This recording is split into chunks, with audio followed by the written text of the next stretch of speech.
J'étais étudiante en actuariat. Et quand j'allais à la faculté, je voyais théologie et je voyais mathématiques. Je riais de ça. Je disais, qu'est-ce qu'ils vont faire dans la vie? Ça ne gagne pas de l'argent.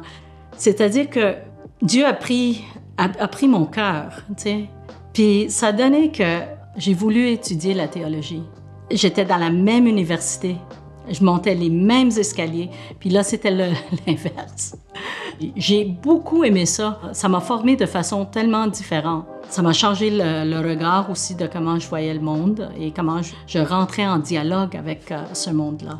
Plus tard, on m'a appelée à travailler à la mission auprès des jeunes. J'ai beaucoup appris de tous les jeunes que j'ai courtoyés. Souvent, les gens ont peur de parler aux jeunes, mais moi, je leur dis, t'as juste à pas les regarder tout croche comme s'ils sont responsables de tout le mal qu'il y a dans le monde.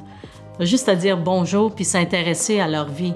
Chaque être humain a été créé à l'image de Dieu. T'es pas un accident. Tu existes. Ça veut dire que tu es aimé. Il y a un monsieur dans une paroisse, très âgé. Tout le monde le connaissait, surtout les jeunes. Il était là à la porte. « Bonjour, c'est quoi ton nom? » Il s'intéressait à eux. T'sais. Aux plus grands, la conversation durait un petit peu plus long. Il dévoilait un petit peu plus de leur histoire. Tout ce qu'il a fait, ce monsieur-là, c'est s'intéresser à leur vie. Parce qu'ils sont souvent cachés derrière un écran ou descend l'écran et dire « Salut, bonjour ». La persévérance en essayant d'établir des dialogues avec eux, c'est pas des formules magiques.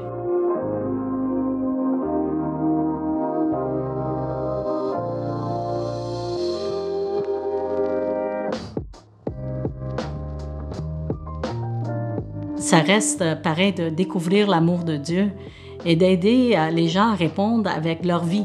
Une culture où on découvre qu'on est des frères et sœurs, tous appelés à servir. Quand je regarde notre modèle par excellence qui est le Christ, je vois quelqu'un qui rentrait en dialogue partout où il allait. Ça m'inspire pour moi d'être une personne qui accueille, qui vraiment prend le temps d'écouter. C'est le rappel constant que c'est les personnes, une à la fois, de bâtir des ponts, de rentrer en contact avec ceux qui pensent différemment et de donner la place aux jeunes, d'avoir cette chance de développer leur propre leadership, de développer leur talent pour qu'eux puissent aussi le transmettre à une prochaine génération.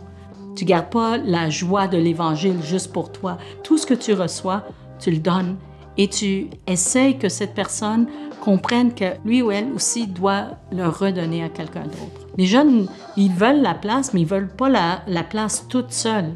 Ils veulent la place en dialogue, ils veulent la place accompagnée, mais ils ne veulent pas du micromanagement non plus. C'est toutes leurs nouvelles idées, des façons de faire, des nouvelles technologies.